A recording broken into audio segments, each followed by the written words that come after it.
start by acknowledging the traditional owners wherever we may happen to be all over Australia, and just acknowledge the elders, past, present and emerging, and just take a second to think about what that actually means. It means that we're actually acknowledging that they did family and that they've been here for a really, really long time.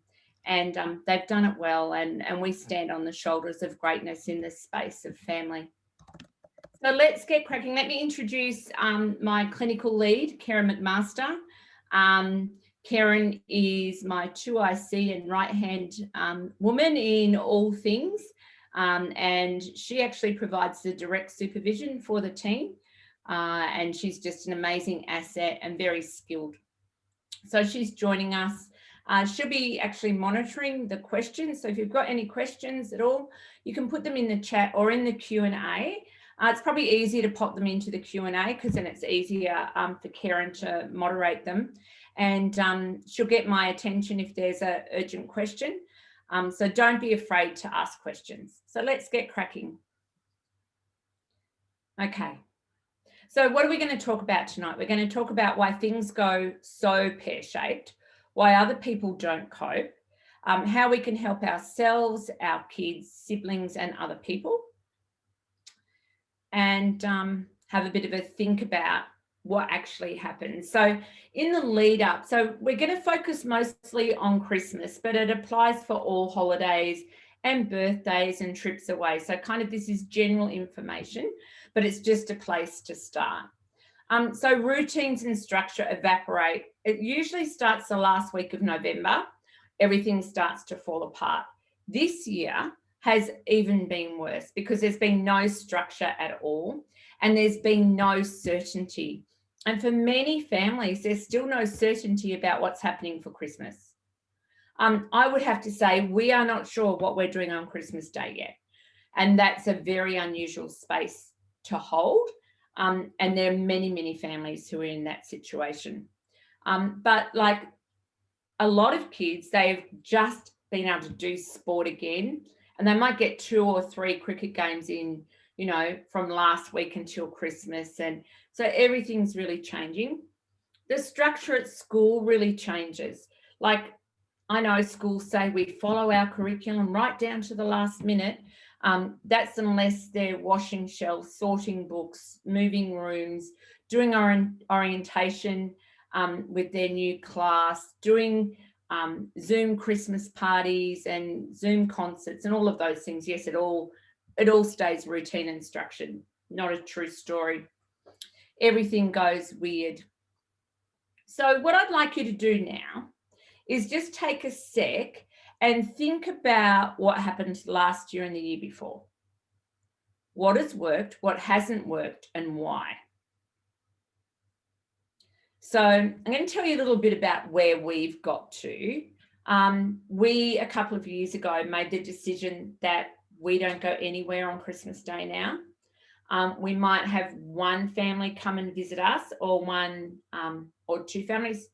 We used to go up to Yamba where Pete's mum was, and we would stay with family, and we decided that was a really bad idea. And then we stayed in a motel, and that was better, but it was still dreadful. So we've worked out we just need to stay at home. And that sucks because we'd love to be with extended family, but things not working is actually worse than going away. So it hasn't worked being with too many people, and that's because it's too overwhelming for everyone. And we get stressed, and then Luca gets stressed, and then it all goes to hell in a handbasket. So it's just not great. So, sorry, I'm just going to grab a tissue. Albert Einstein suggested to do the same thing over and over again, and to expect a different result is the definition of insanity. So packing up and taking everybody and going to your mum's place, and it hasn't worked year after year after year, to do it exactly the same is just not a great idea. But knowing what to do instead of what you were doing before, that's the issue. Oh, I haven't got a title on that. Sorry about that. So what we're going to look at is a thing called the post-stress model. Now, you can all access these slides and all of the references that I've drawn upon to put this together are in the references at the end.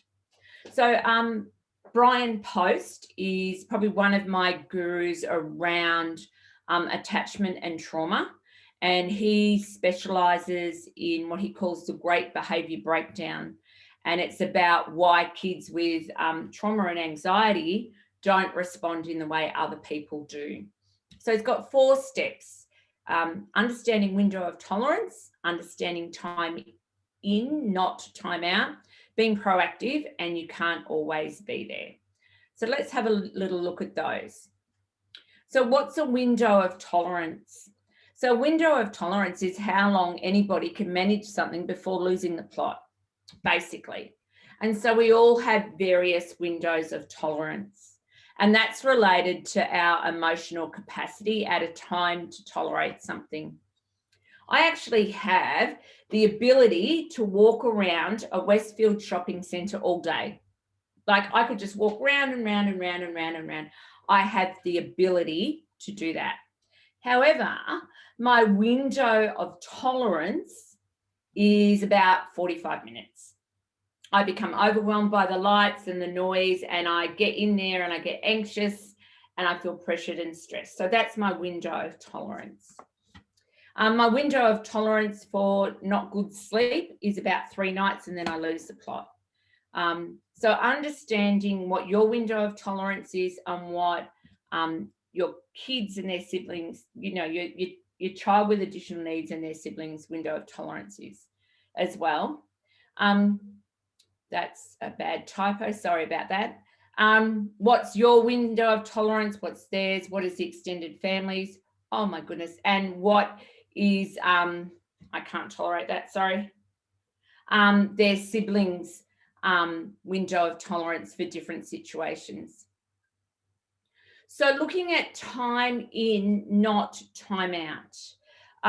Time out increases anxiety and challenging behaviours. I know that time out is not helpful at home often either. Look, and this is general, like for some kids, this is the ideal thing, is to have time out, but generally speaking, time in is much more effective. Have you ever sent a child for time out and they've kind of screamed down the hallway, gone into their room and started trashing it? And you go, what's that all about?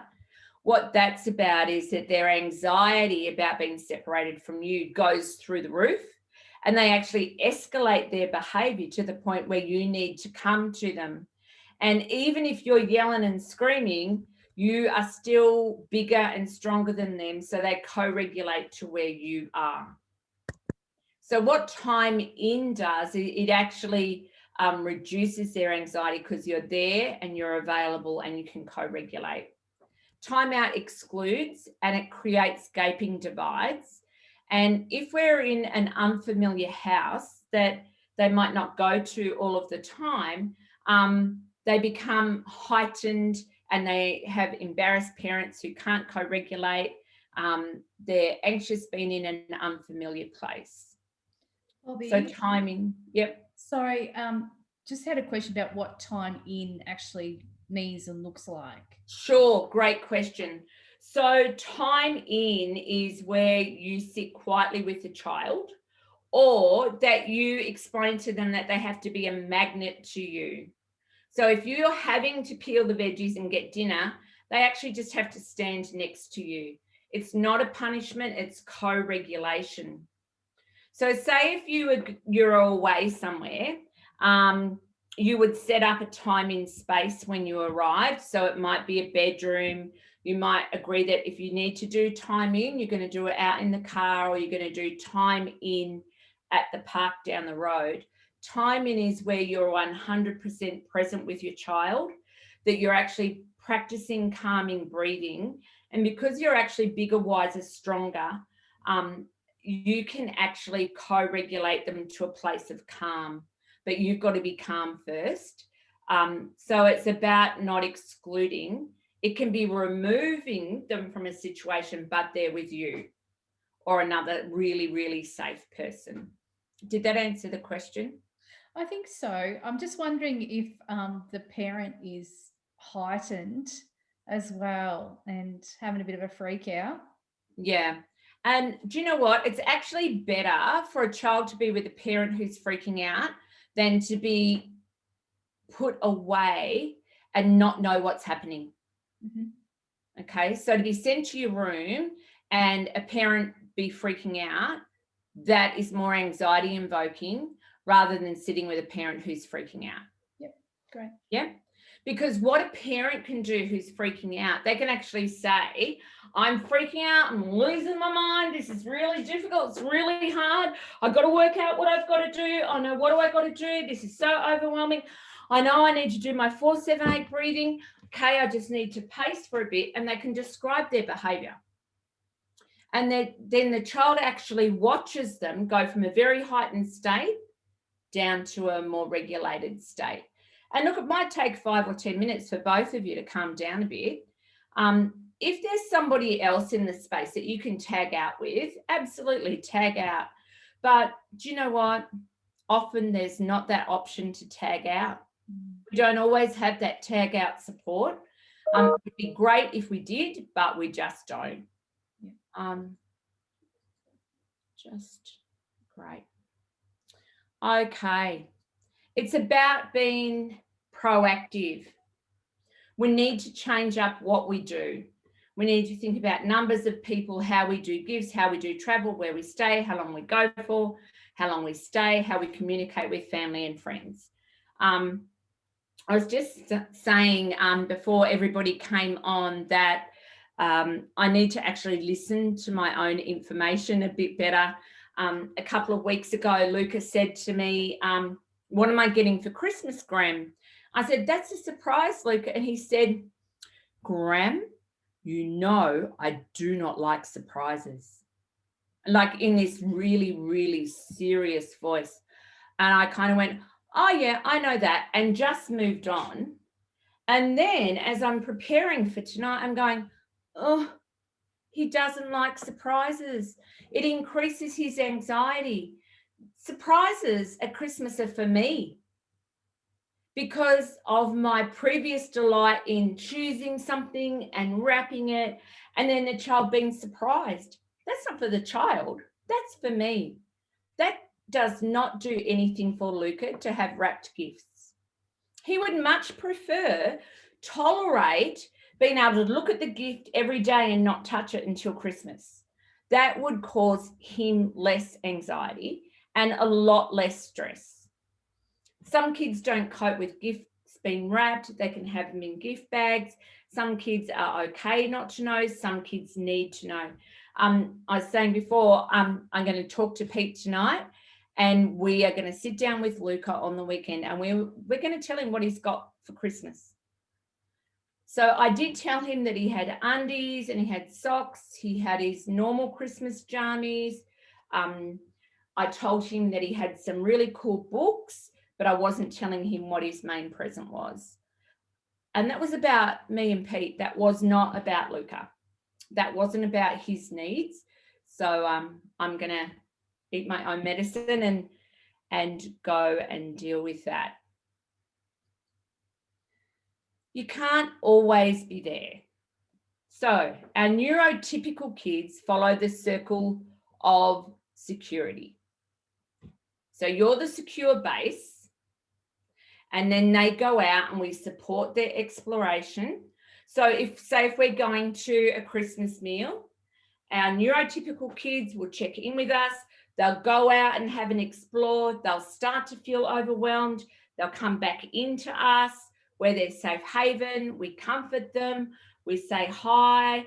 We ask them how they're going. We check whether they need food or drink, and off they go again. And that's called the circle of security. And that's the process that we do with our neurotypical kids, because they can notice when they need to come back to us for that co-regulation.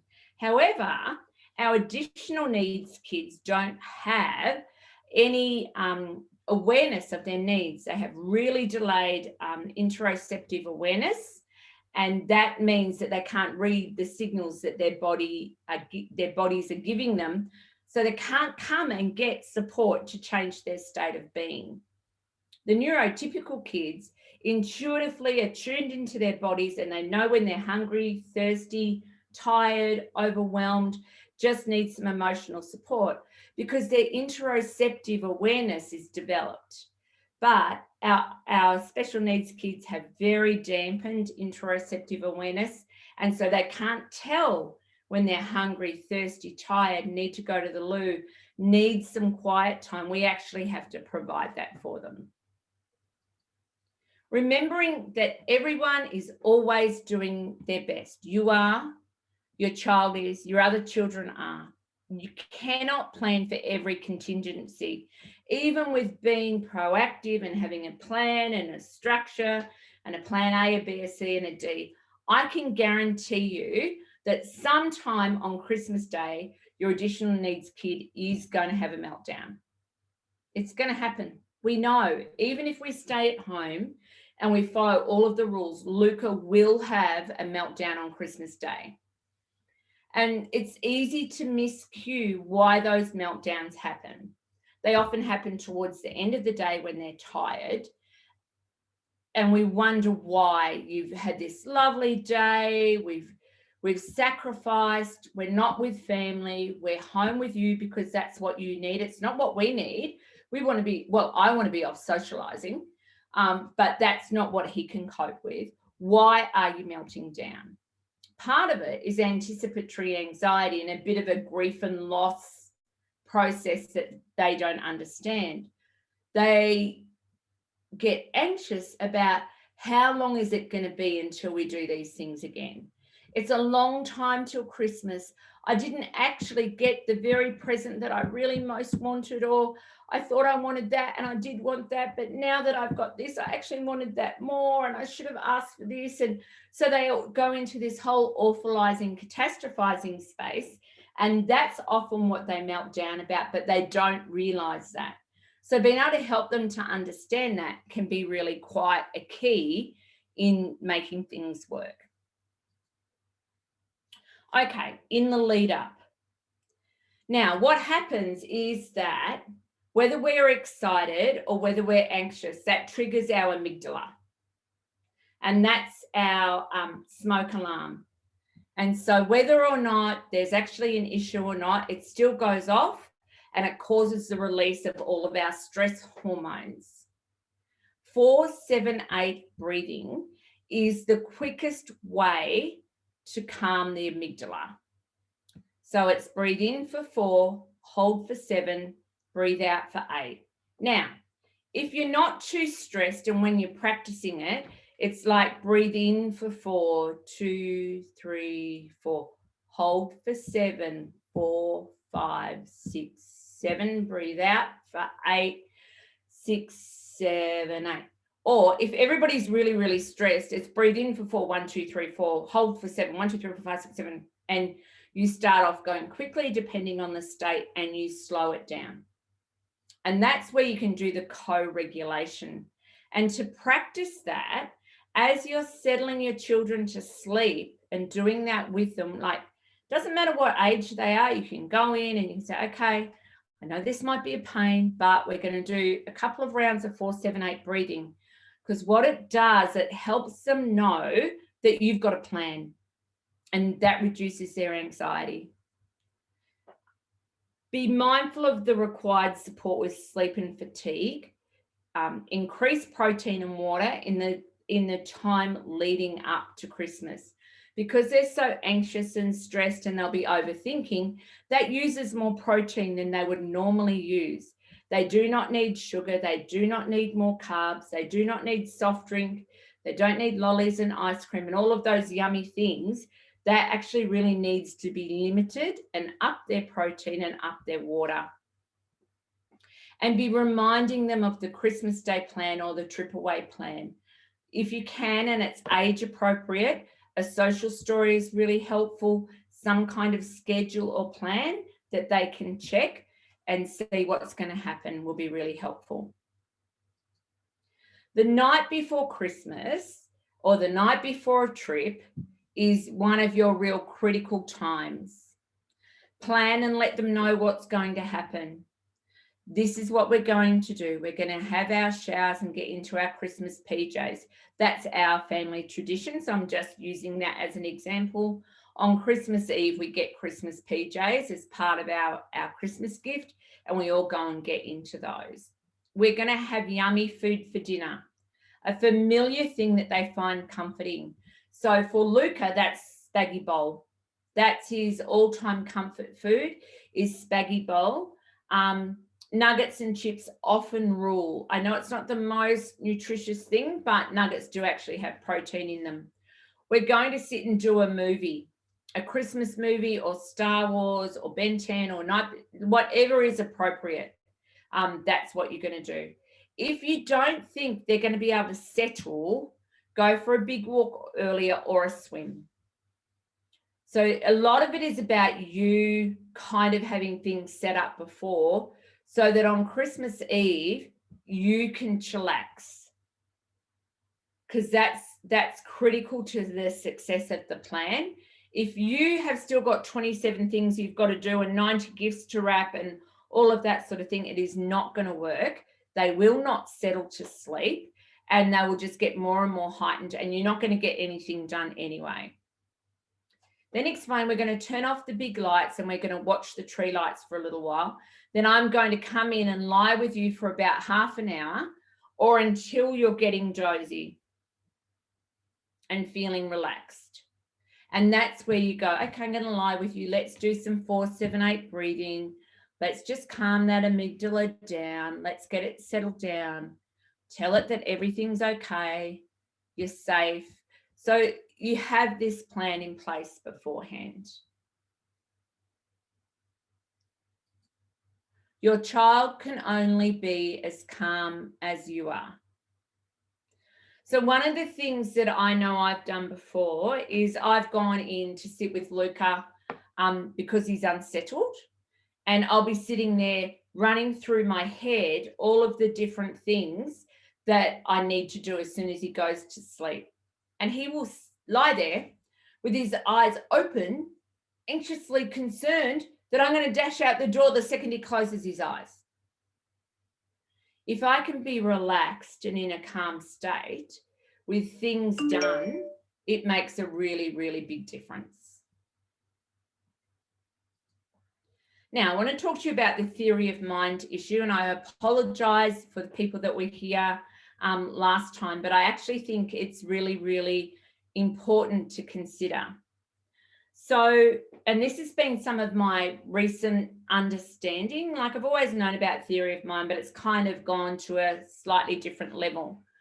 So theory of mind is the ability to put yourself in someone else's shoes and to be able to imagine what their experience is and then have empathy for them and to moderate your behavior to meet their needs.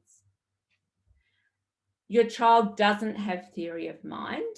And look, it's one of the indicators of autism.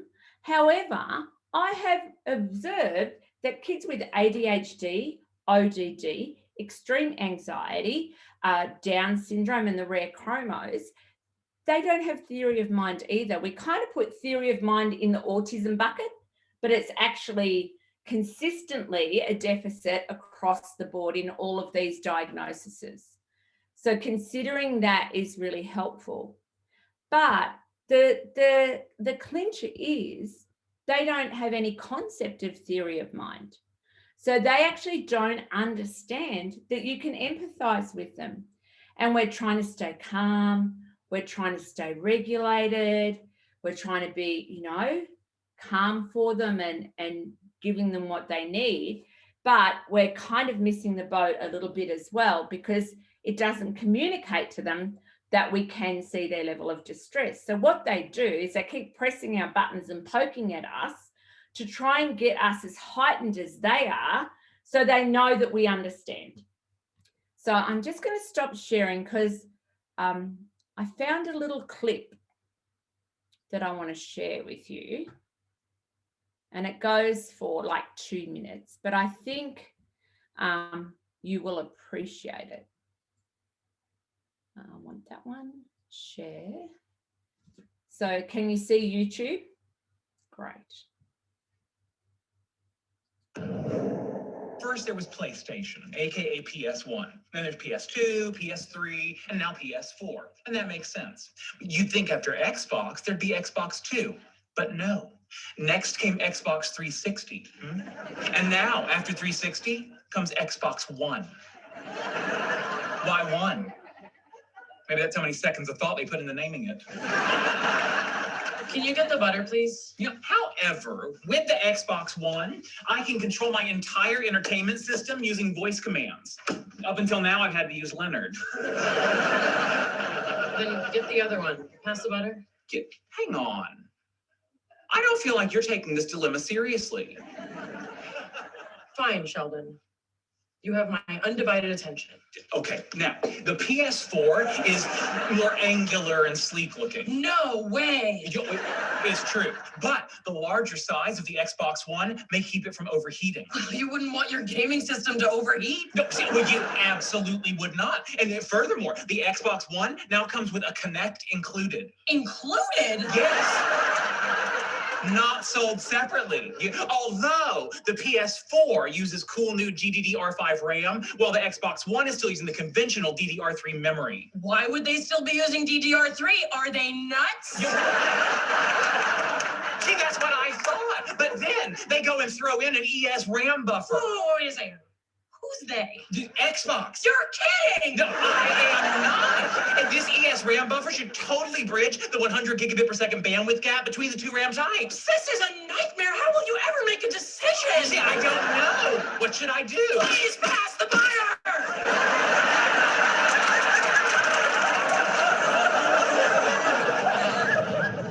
Thank you again for dinner.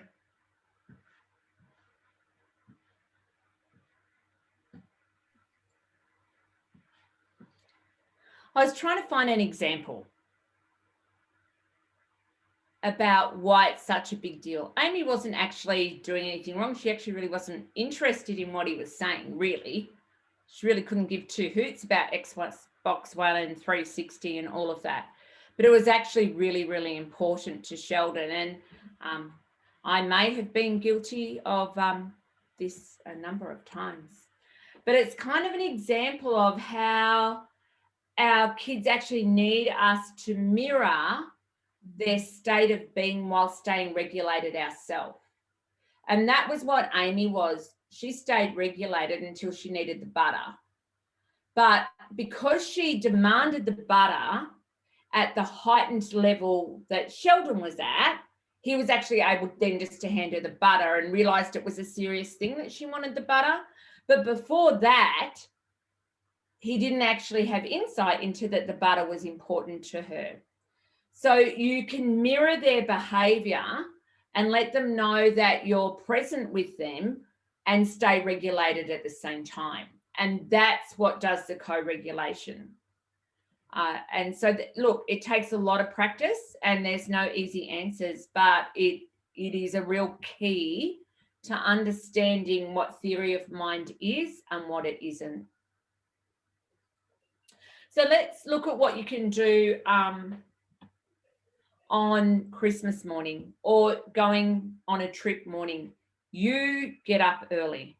You get up really, really early. It's a pain and it sucks, but get up and have a quiet cuppa. Do some breathing, regulate yourself. Be sure you don't have 200 million things to do and that you're going on the inside. Then go in and sit with your child and gently wake them up. And you would say, why would I wake them up? Because what you've done, you've sat there quietly doing 4-7-8 breathing and you've actually aligned them to you. So you've kind of regulated them before they wake up and you gently wake them and say, come on, wake up. Mum's here or dad's here or nan's here or whatever your name is there, and gently wake them and just be with them and reassure them that it's going to be okay.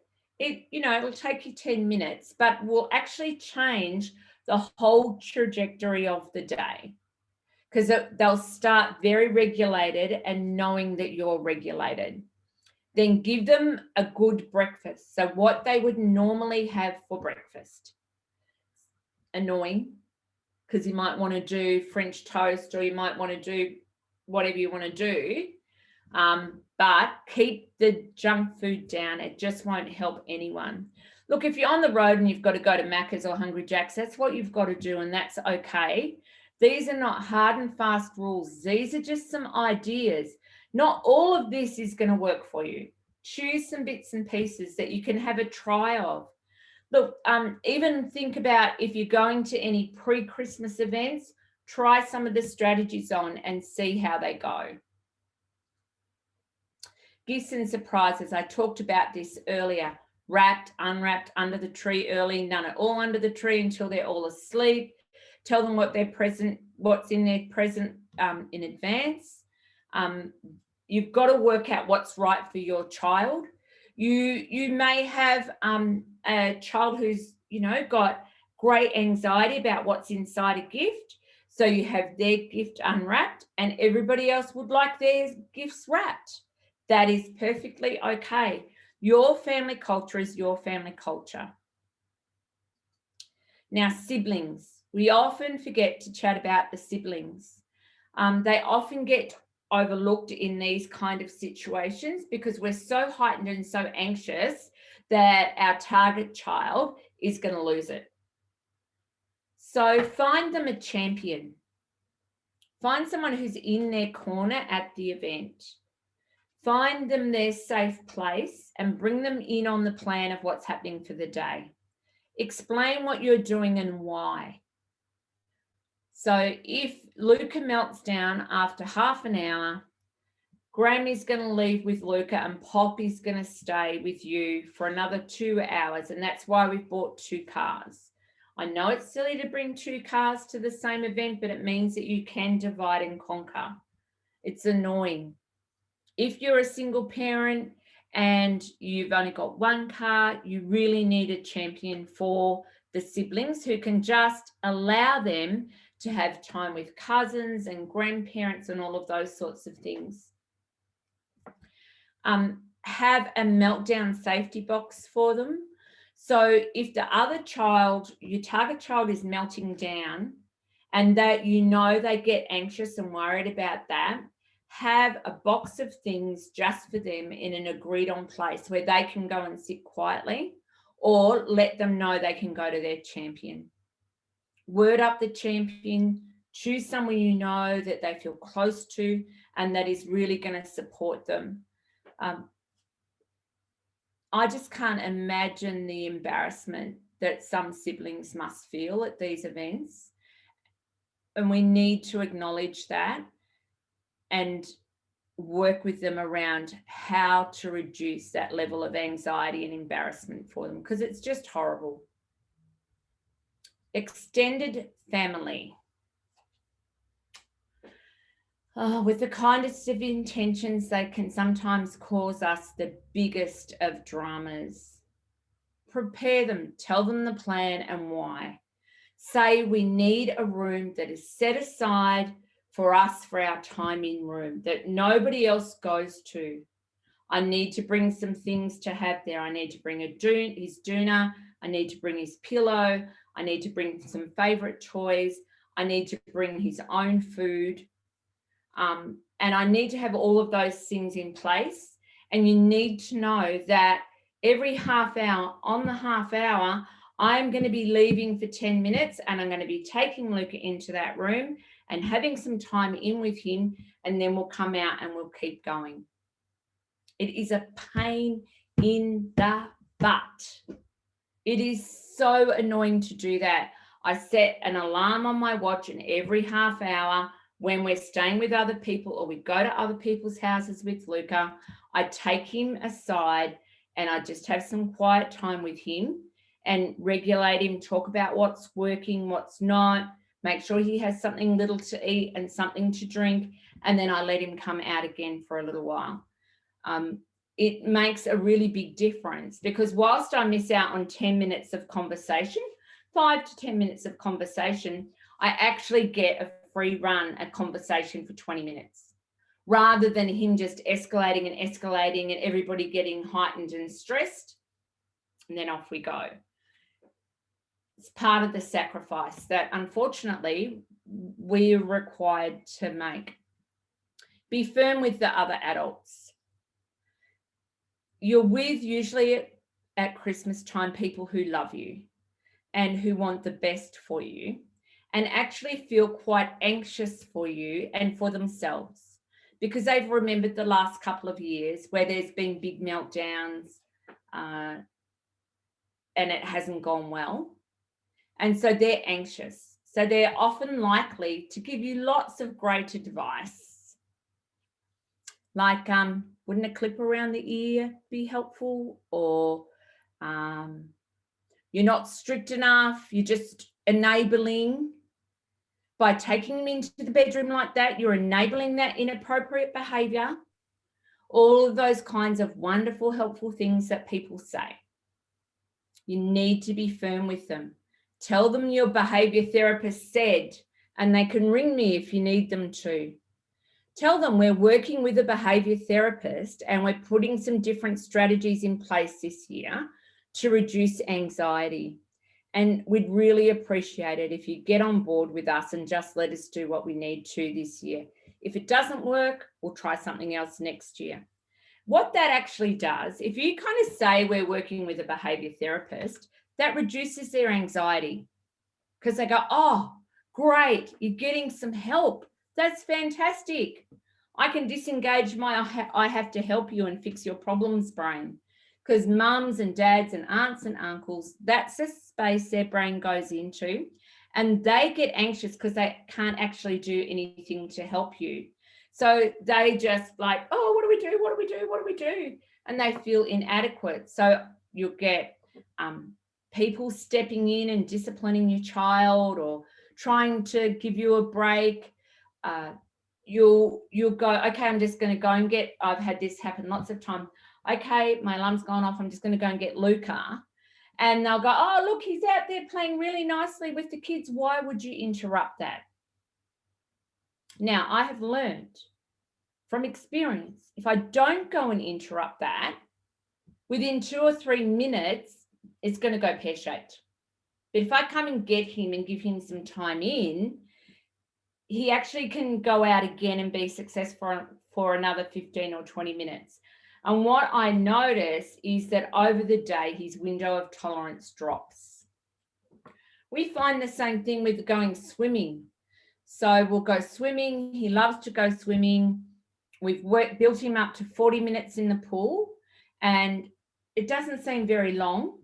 And so he'll be in the pool for 40 minutes and we'll say, right, mate, it's time to get out.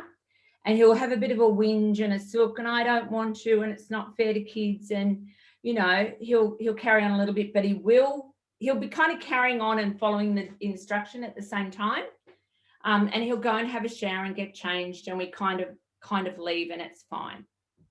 Now, sometimes he might actually be playing nicely with another child for a little while. Rare, but it does happen. And I'll go, oh no, I'm just going to let him play for 5 minutes longer.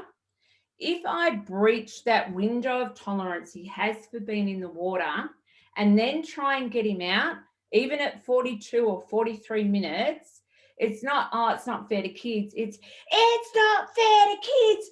You're so mean to me. You never let me do anything. And it's a huge disaster meltdown at Ballarat Aquatic Centre. And I can guarantee Karen Snibson is there, Mick Benoit is there, Sue Knight is there, Tony Brooks is there. Like, all of these people I really respect are there.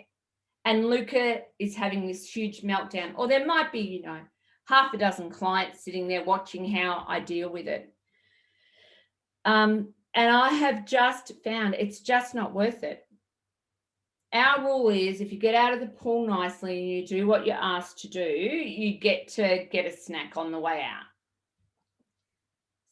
So, sorry, just Verity's asking, what if your child doesn't want to do time in with you at that time? So like if you're at a party and they're not wanting to do that, it's kind of different to the pool, I guess, in a little. Yeah, it is. So if your kid doesn't want to do time in with you, you do time in with them. So what that means is you let them go to their quiet space and you go to the distance that they're comfortable with you being. So that might be outside the door. Like they might want to go to their room and be outside the door. They might want to be outside, but you go to the distance that they're comfortable with you being near them, and you sit there and you do your 4-7-8 breathing and you regulate. And even if they're in another room, let them know, I'm just going to sit outside your door and I'm just here with you. We're doing time in. I'm right here for you. I'm not talking to anyone else. I'm right here for you. And you just regulate yourself and you slow your heart rate down as much as you can so that when they're ready to come back to you, you're in a really regulated state. So that's still doing time in. They can be behind a closed door. Time in is you being present with them and being totally available to them in that time and space. Is that helpful, Verity? I'm just waiting for a response. Yeah. Yes, thank you. Great. Okay. Really just explain to them that you're trying something new because it hasn't been working. Yeah, Callie's made the comment that her ex-mother-in-law will say that her son just isn't trying. Yes. And it's not that they're not trying, they're doing their best. They're in a different situation. They're with kids that they don't usually spend time with. They're with adults that they don't usually spend time with. They're confronted by like public displays of affection. There's people who want to hug them and touch them and love them only out of love, but they don't understand that that's totally overwhelming. Yeah. And just that it actually becomes a life-threatening situation for them because they don't know how they can get away. And look, depending on your culture, there's all this sort of stuff and this sort of stuff and all of that sort of stuff that goes on. Or here, give Uncle Bill a hug, and they haven't seen Uncle Bill for 12 months. If our families think that's okay, but it's actually not safe for our kids. We say to them, your body is your body and nobody touches your body unless you say so. So Christmas and family events send lots and lots of really, really confusing messages to our kids. And that becomes really, really difficult for them. Okay. The bottom line is it's a sacrifice. It's not fair. It sucks. You should be able to go and enjoy a family Christmas the same as everybody else. You should be able to have a few glasses of wine, should be able to sit back and catch up with all the rellos. The kids should be able to go and play outside like all good kids should. We actually see a thing happen after the kids have been coming back in that circle of security. So they can actually do that at the start of the day, right? Our neurotypical kids. But even over a big day, they lose that ability. So we see where groups of kids get heightened and we end up yelling things like, you kids need to settle down or someone's going to get hurt. That is because they've actually lost that ability to self-regulate. Even your neurotypical kids lose that ability. And that's us as parents or adults in the space getting into a space where we're not actually supporting our kids in that situation. And, you know, we might have had one glass of wine too much, or somebody else might have had one glass of wine too much. You might be in a carb coma or a tryptophan coma if you have had turkey. So things that keep you really regulated on the day are really important. Absolutely have a glass of wine, but, you know, sit on it. Sit on a glass of wine so that you are still very regulated and available for your child. Enjoy the snippets of conversation that you can have that work. Tag team with a partner or a champion if you can. So if you don't have a partner, but you have somebody who can regulate your child and knows them really well, tag team. Stagger family visits. Don't do it all at once if you can possibly help it. We now do the Yamba trip later in the year when it's not really busy in Yamba, so there's not lots of cars around, there's not lots of people around. We take time off during term time and go during term time, because all the way up it's much more manageable, and the motels tend to be quieter during the day. When we first said that we weren't staying with family up there, they were so offended.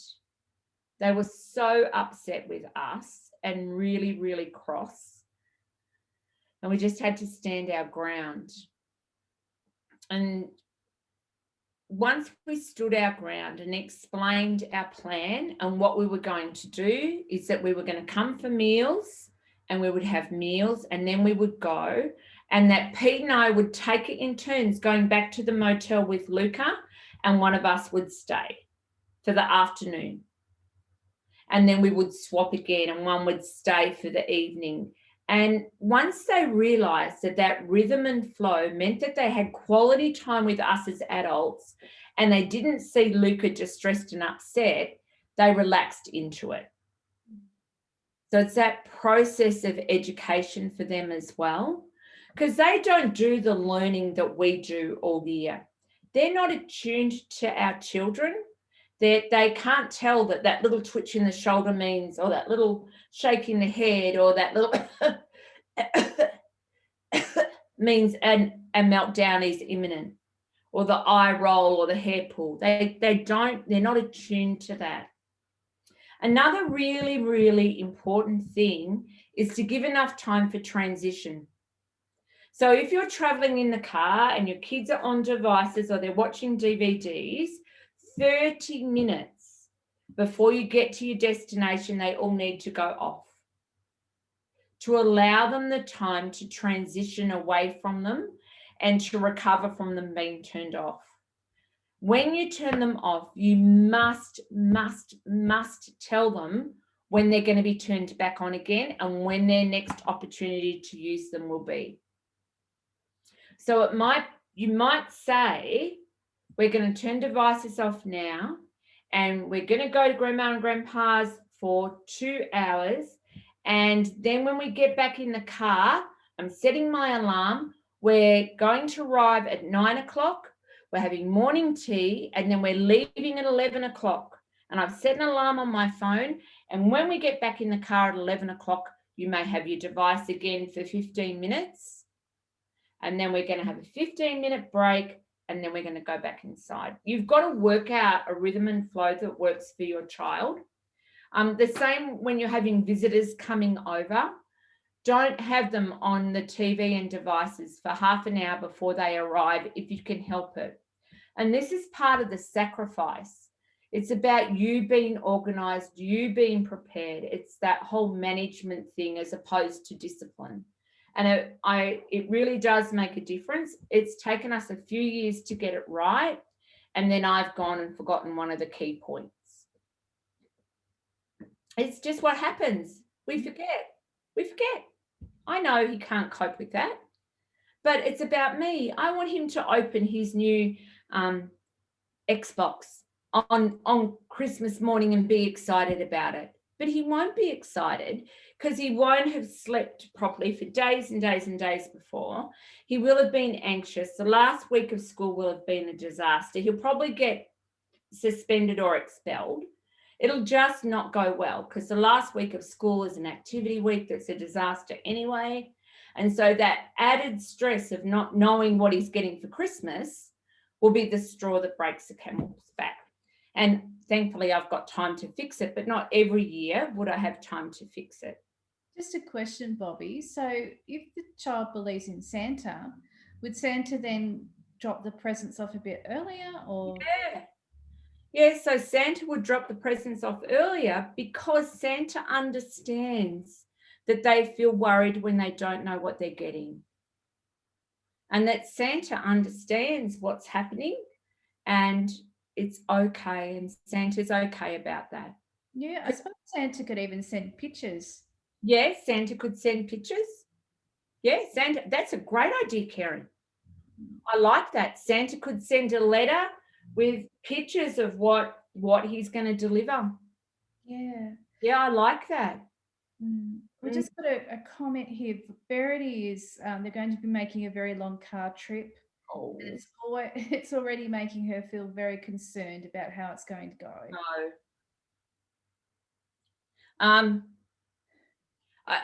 going to tell you what immediately comes to mind, Verity, is to go ring your pediatrician and get a PRN. Get a short-acting medication that is just going to slap her anxiety on the head. Really, go and get some diazepam and just give her a quarter of a diazepam or something like that. It's not fair for her to have that huge level of distress. And it is not fair for you to have that huge level of distress and that anxiety. Because I know she won't cope well with that. And neither will the other two kids either. Both of them will get really, really anxious. You'll be anxious. Everybody will be anxious. It'll be heightened in the car before you even go out the door. And I actually can't think of a better solution than that. I really can't. I'm sorry that sounds so lame, but I actually really think, and knowing your family and your situation, that is what I would be doing. And it might not be diazepam that's right. It might be Medaz, or it might be Catapress, or there are some Risperdal or Risperidone, like just getting permission from the doctor to increase the dose on that morning, because you can actually use Risperdal as a PRN. So it's just actually probably looking at a medical solution rather than a behavioural solution for a long car trip with your mob. It would mean then, when you arrived, you would need to do a lot of walking and outside time with your young person. So you would need to know that when you arrive, because they would have been a bit drowsy during the trip and maybe will have slept, that they're not going to be in a space where they can be settled straight away. So either you or your husband tagging, agreeing, you go and walk with our young person, you know, for an hour, and then I'll do it for an hour and we'll tag in and out, and letting the people know where you're going to, that's what you're going to be doing. Have an expectation that she would be able to transition inside from the car successfully. It's just not going to happen. She's saying, okay, we all can take it. Yeah, absolutely. Yeah. But if she takes it, you all won't need it. Because what you'll be able to do is you'll be able to be regulated. Verity, you can make sure you're doing some breathing and toe wiggling and things to keep yourself really regulated in that space. I think that potentially could make a difference. And just know, I can guarantee for 100% certainty that you'll have meltdowns. There's no two ways about it. There will be meltdowns. It's keeping yourself as regulated as you can to be able to do that time in a different way. All right, now we're getting towards the end of our time. So these are the references. So Brian Post, he's my guru, and he has an ebook, How to Turn Holiday Stress into Peaceful Family Time. And then he has another book called The Great Behaviour Breakdown. And Heather T. Forbes has a book called Beyond Consequences, Logic and Control. And I use a lot of her stuff. And Kelly Mailer, she's our interoception guru, and she's got a book called The Eighth Sensory System, Interoception, The Eighth Sensory System. As always, you can email for certificates, and Paula will just send them out to you as soon as she can. But we've got a few minutes for any questions. or comments? Yeah, there is a comment from Casey that when she goes on family car trips, she sits in the back with her daughter, and her ADHD boy sits in the front, and this makes the trip much more bearable when the kids aren't fighting. So that's her good tip there. That's a great tip. Now, another mum, Charlene's just saying her daughter won't eat breakfast. She'll only drink hot chocolate. Well, if that's all you can do, that's what you do. But try and have protein snacks available. I think it sounds silly, but protein really is a big key to coping with stressful situations. I carb load rather than protein load, and I'm always much more level if I go for the protein rather than the carbs, because the carbs does the up and down crash. So I'm kind of okay for a while and then I'm boom, and okay for a while and boom. It's just not helpful whereas protein really in stressful situations keeps me much more level. Yeah, and I guess there's different forms of protein that you don't often think about, isn't there? That's right. So getting nuts and cheese. Cheese, muesli bars. You can get the protein enhanced ones now that don't taste disgusting. Carmen's does a particularly good protein, dark chocolate and cranberry protein bar that's really good. It's about finding out what works for you. Some of those protein balls are great. I probably only like 2 brands of those because some of them are really claggy and disgusting. But not all of them are like that, but that's just my experience. Yeah. Sharon, thanks you very much for tonight, and she suggested they take lots of drawing books with them. Yeah, I'm just thinking, Bobbi, it's really hard, isn't it? Because it's about sometimes people's expectations, isn't it? Your own and your family's. Yeah, and what it's always looked like before. I think family expectation is really, really difficult, especially if your extended family don't agree with the diagnosis and they're seeing it as poor parenting and bad behaviour, that you're not managing well. That is a really tough space to be. And even if you're pre-diagnosis and you think it might be ADHD, or you think it might be ODD, or you think it might be anxiety or ASD, people are very intolerant of that. They really are. Yeah, I agree. Lots of thanking you and Merry Christmas. And thank you. Yeah. And we won't do anything in January, but we will do something in February. If I've got the energy in January, I might do something getting ready for school. I will just see how January goes. It's either quiet or it's insane. So if it's quiet, we'll do something in January and we'll email you and let you know. Just before you go, would you mind just putting in the chat, please, where you're from? Sorry, I was supposed to do this at the start. And any topics that you would like us to cover for you next year. Great idea. Because I'm happy to talk about anything. And if I know what it is, and even if I don't know the answer, I've now got time to do the research and find the answers. Yeah, great. And look, sometimes there are no answers, but just talking about it kind of helps us to expand emotionally to get through the other side. That's right. Stacey's just saying that travel is so stressful that they only travel every 2 years. Yeah, we're the same. Find what works, don't we? Yeah. We actually find that leaving about 3 o'clock in the morning is really helpful. And like, because we're going to Yamba, so if we leave at 3 o'clock in the morning, we can do a really, really hard day and get to Newcastle or Raymond Terrace, which is just the other side of Newcastle. And there's a couple of nice motels there that we can stay in. And then from there to Yamba the next day is kind of easy. And we found that's what works for us. Yeah. Now, I can't actually open the Q&A, but I think it might have come up here anyway. A topic is maybe how to deal with siblings fighting all the time would be a good one. Yes. And consistent annoying behaviour at dinner time. Yes. Is another topic. Yeah, absolutely. And James just asked a question here.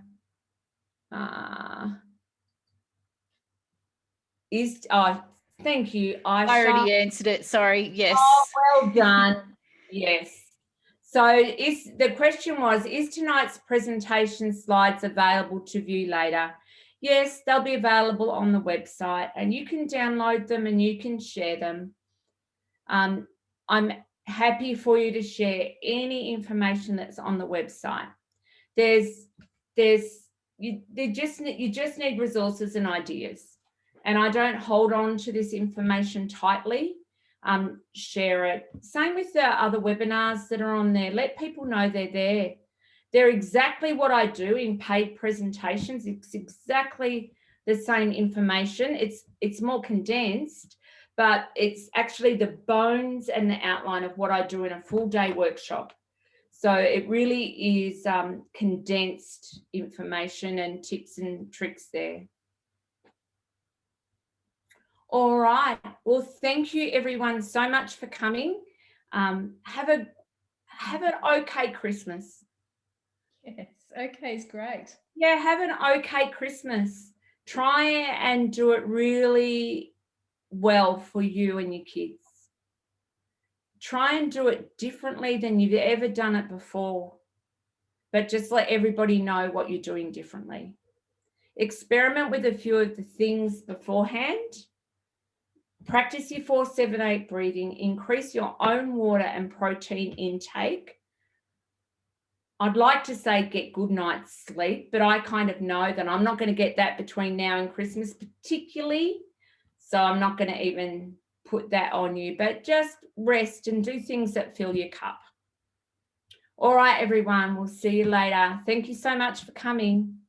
Yes. Really appreciate it.